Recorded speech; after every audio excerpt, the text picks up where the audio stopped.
Look, I've told you already. We're not Sir, serving I you. just want to order lunch. I haven't done anything wrong. It's my establishment. I can decide who gets served and who doesn't. And today it's a doesn't. You're refusing to serve me because I'm black, aren't you? I don't care about your rights or whatever you think you're owed. This isn't a public park. Go find another place to eat. This is discrimination. I have every... A quiet evening, a simple desire for a meal, twisted into an act of profound disrespect. This is a story of how a momentary lapse of decency, fueled by deeply entrenched prejudice, brought down a celebrated establishment and exposed the enduring fragility of civil rights in modern society. Arthur Jenkins, the proprietor behind the Gilded Spoon's ornate facade, was not merely a restaurateur. He was, according to internal city records and confidential settlements, a repeat offender in the quiet, insidious war of prejudice. His establishment had accumulated a staggering 7 formal complaints over the past 5 years, each alleging discrimination based on race or ethnicity.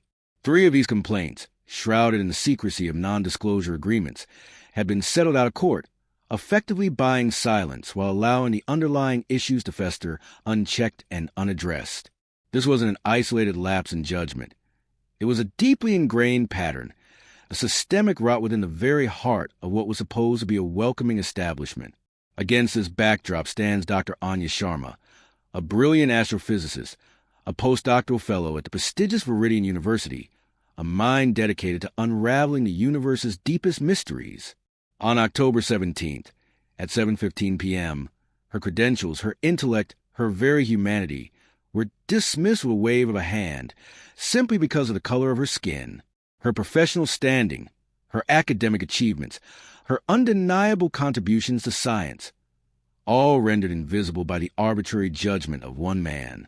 The incident, captured on a bystander's phone and later corroborated by police Bodycam, would ignite a firestorm, exposing the uncomfortable truth that even in an age of supposed enlightenment, the fight for basic dignity remains fiercely contested. Before we continue, where are you watching from? Drop a comment below and hit that subscribe button if you believe accountability is paramount, no matter how powerful the institution or individual. Viridian City, a sprawling metropolis nestled against the shimmering expanse of Lake Monroe, prides itself on its progressive ethos and diverse population. On that crisp autumn evening of October 17th, a gentle breeze carried the scent of fallen leaves and distant wood smoke through the bustling downtown district. Neon signs from upscale boutiques and trendy eateries painted streaks of vibrant color across the rain-slicked cobblestone streets.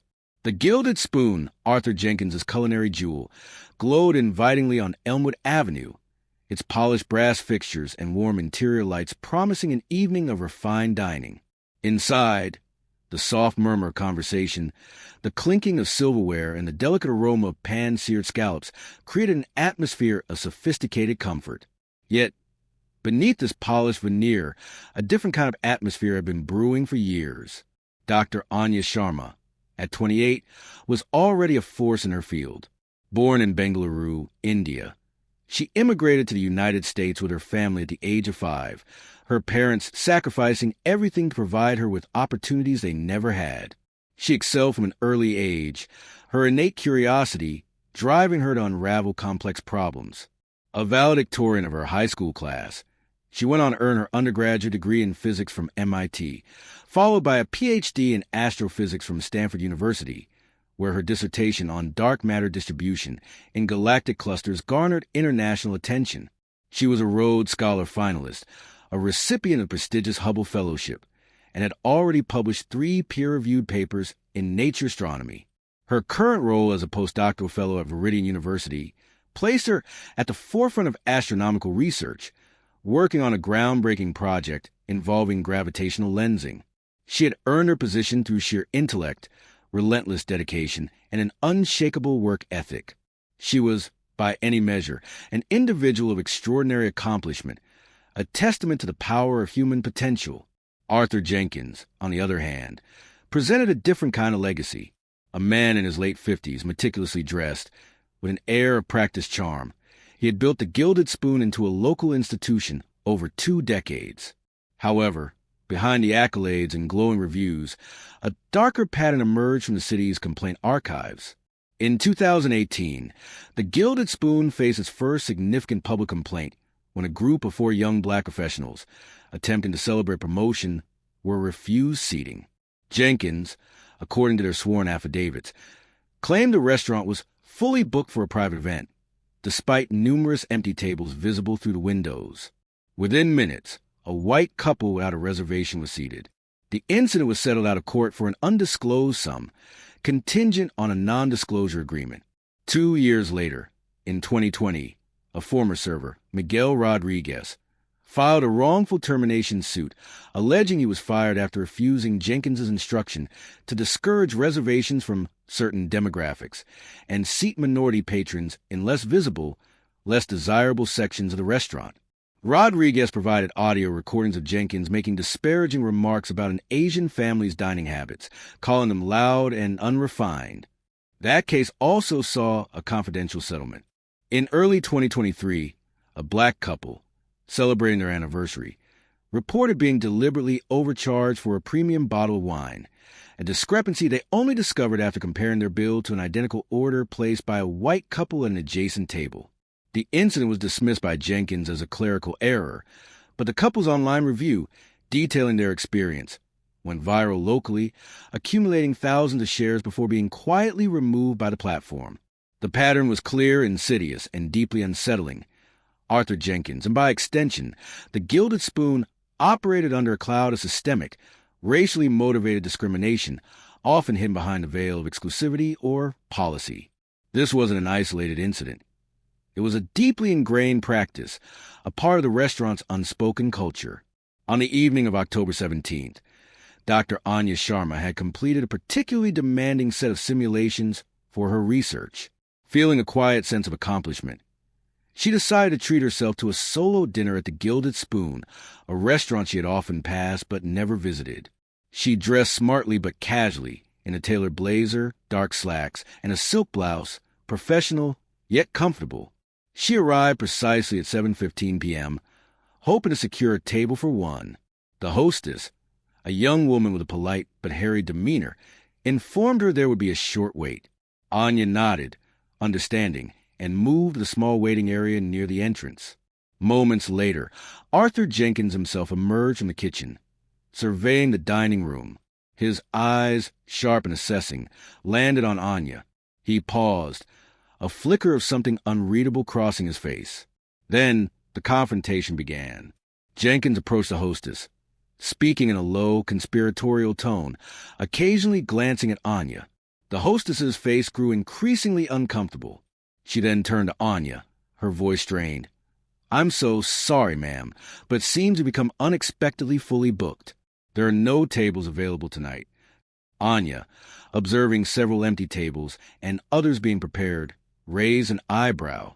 "I understand that there's a wait, but I can see at least 3 open tables right now, and I was just told it would be a short wait." Jenkins, stepping forward, interjected with a dismissive wave of his hand, his voice laced with an artificial cordiality that barely masked his condescension. "My apologies, madam, but these tables are reserved. And quite frankly, our establishment caters to a very specific clientele. I'm afraid we don't have anything suitable for you this evening." Anya felt a cold dread settle in her stomach. "Suitable? What exactly does that mean, Mr. Jenkins?" she asked, her voice steady despite the tremor of indignation rising within her. "Are you implying I don't fit your clientele?" Jenkins bristled, his practiced smile faltering. "We have a certain ambience, a decorum. Our patrons expect a certain standard. Perhaps you would be more comfortable at a different establishment." He gestured vaguely towards the street. Anya, now fully aware of the thinly veiled prejudice, pulled out her Viridian University ID. "I am Dr. Anya Sharma, a postdoctoral fellow at Viridian University. I assure you, I am perfectly capable of meeting any standard your restaurant might uphold." Jenkins scoffed, a sneer twisting his lips. "Anyone can fake that. We have our policies. And my policy is that we are fully booked." The exchange, growing louder, began to draw the attention of nearby diners and staff. A young couple at the bar discreetly pulled out their phones, beginning to record.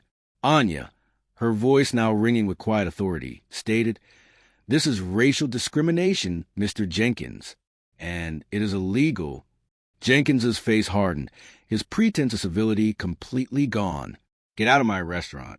You are disrupting my business. Just then, a uniformed Viridian City police officer, Officer David Miller, who had been on his dinner break at the bar, approached, alerted by the commotion. He had witnessed the tail end of the exchange. "What's going on here?" he asked, his hand instinctively going to his belt. Jenkins immediately turned to the officer, his demeanor shifting to one of aggrieved authority. "Officer, thank God. This woman is causing a scene, harassing my staff, and refusing to leave. She's claiming discrimination. It's utter nonsense. I'm simply refusing service to a disruptive patron." Anya, calm and composed, stepped forward. "Officer, I was just refused service by Mr. Jenkins because he said I don't fit his clientele. I believe he means because I am a black woman. I showed him my university ID, and he dismissed it, saying anyone can fake that. There are empty tables, and he's clearly fabricating reasons to deny me service." Officer Miller, a relatively new recruit, looked between the two, an uncomfortable expression on his face. He seemed hesitant, clearly influenced by Jenkins's established presence in the community. He began to ask Anya for her identification, seemingly accepting Jenkins's narrative without question. Should officers be required to verify claims of discrimination on the spot, rather than immediately siding with one party? What level of evidence should trigger immediate intervention from law enforcement in civil rights cases? As Officer Miller questioned Anya, a senior officer, Sergeant Elena Ramirez entered the Gilded Spoon, having been dispatched to a disturbance call. Ramirez, a veteran of the force known for her no-nonsense approach and adherence to protocol, immediately assessed the situation. She saw Jenkins, red-faced and agitated, pointing at Anya, who stood calmly but firmly, her university ID still clutched in her hand. Ramirez approached Officer Miller and spoke in a low, firm tone. "Miller, what's happening here? Did you get the full story?" After a quick briefing from Miller, Ramirez turned to Jenkins. "Mr. Jenkins, is it true you refuse this woman's service?" Jenkins, attempting to regain his composure, repeated his story about disruptive patrons and full bookings. Ramirez's gaze sharpened. "Mr. Jenkins, I understand you run a business, but denying service based on race is a violation of state and federal law. We have a duty to investigate such claims thoroughly. Officer Miller, did you verify the restaurant's booking status? Did you observe Ms. Sharma being disruptive prior to refusal?" Miller shifted uncomfortably. Ramirez then turned to Anya. "Dr. Sharma, do you wish to file a formal complaint?" Anya nodded, her eyes unwavering.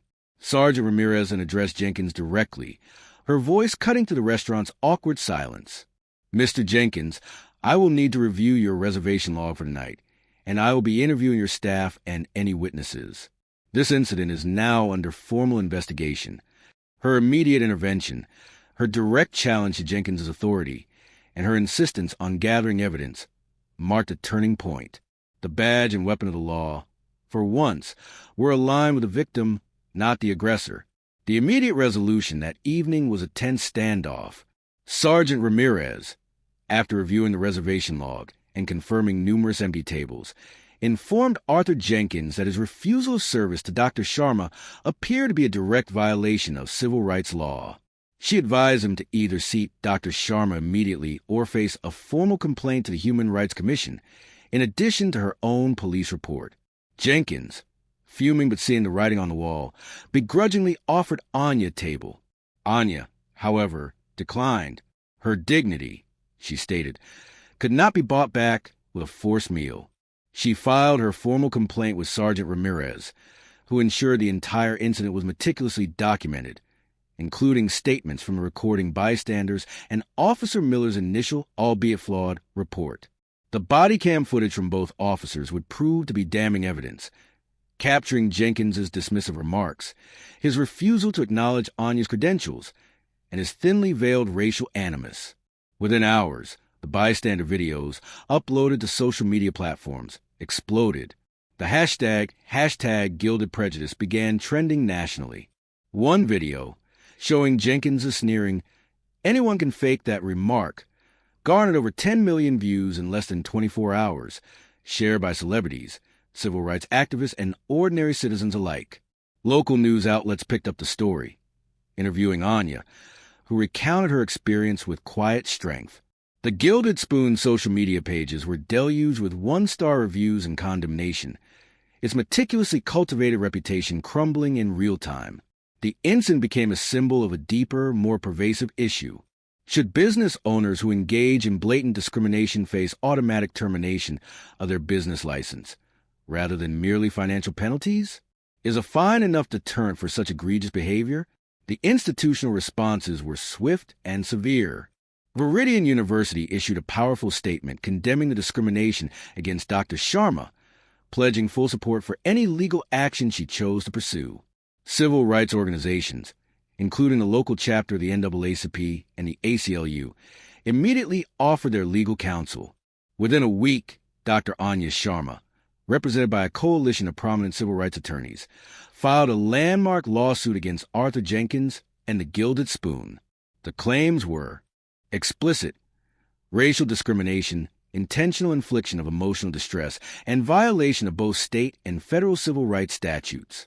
The lawsuit sought not only compensatory and punitive damages, but also a permanent injunction against Jenkins operating any public-facing business in Viridian City. The legal battle was intense, but the evidence was overwhelming. The Bodycam footage, the bystander videos, the testimony of Sergeant Ramirez, and crucially, the historical pattern of complaints against the Gilded Spoon painted an undeniable picture of systemic prejudice. Facing insurmountable evidence and crippling public pressure, Arthur Jenkins and his legal team entered settlement negotiations. On January 12th, 3 months after the incident, a settlement was reached. Arthur Jenkins and the Gilded Spoon agreed to pay Dr. Anya Sharma a staggering $1.2 million in damages. It was, at the time, the largest settlement of its kind in Viridian City's history. For a public accommodation discrimination case, a clear message that such behavior would not be tolerated. The financial blow was devastating, but the consequences for Arthur Jenkins did not end there. The Viridian City Department of Licensing and Consumer Affairs, citing the overwhelming evidence of repeated discriminatory practices in the settlement, initiated proceedings to revoke the Gilded Spoon's business license. On February 1st, the department issued its final ruling. Arthur Jenkins has demonstrated a persistent and egregious pattern of discrimination, the official revocation letter stated, failing to uphold the fundamental principles of fair public accommodation. His actions are not merely a violation of law, but an affront to the values of our community. Effective immediately, the business license for the Gilded Spoon is permanently revoked. The Gilded Spoon, once a beacon of Viridian City's dining scene, was forced to close its doors forever, its polished brass fixtures now reflecting only the harsh light of accountability. Arthur Jenkins, stripped of his business and his reputation, was effectively decertified from operating any similar establishment within the city limits. In the wake of the settlement and the closure of the Gilded Spoon, Dr. Anya Sharma delivered a powerful testimony that resonated far beyond Viridian City. Speaking at a press conference, her voice clear and strong, she addressed the systemic nature of the incident. "If this can happen to me," she began, a postdoctoral fellow at a prestigious university, a woman with multiple degrees, and a career dedicated to scientific inquiry, what hope do others have? What about the countless individuals who do not have the resources, the platform, or the undeniable evidence to fight back? This was not just about a table at a restaurant. This was about the insidious, dehumanizing assumption that because of my skin color, I am somehow unsuitable, unworthy, or less than. It was about the daily microaggressions that build up, eroding trust and dignity, until they erupt into overt acts of prejudice. My degrees, my accomplishments, my very identity were dismissed in an instant. This incident proves that even in environments we believe to be progressive, the battle against systemic bias is far from over. Her words struck a chord, emphasizing that discrimination is not merely an individual act of malice, but a symptom of deeper societal failings. Should this incident, and the undeniable pattern of behavior exposed, trigger a federal investigation into similar patterns of discrimination within the hospitality industry nationwide, the Viridian City Human Rights Commission, spurred by the public outcry and irrefutable evidence, launched its own comprehensive review. Their findings, released 3 months later, were stark.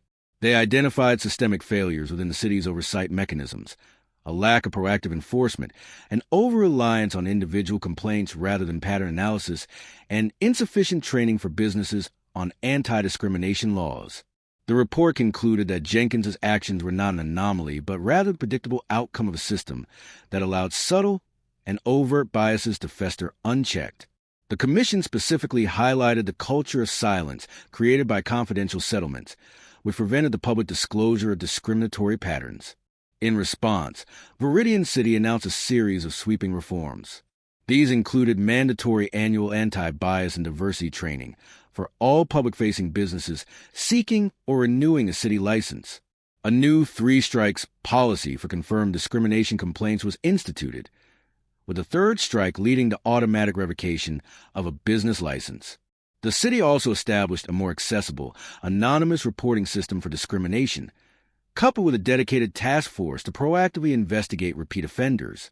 Furthermore, all future settlements involving discrimination claims against businesses would require public disclosure, preventing the use of non-disclosure agreements to hide systemic issues. The case of Dr. Anya Sharma and Arthur Jenkins is more than just a story of individual injustice. It is a stark illustration of how easily bias can override evidence, how quickly credentials can be dismissed when prejudice takes hold.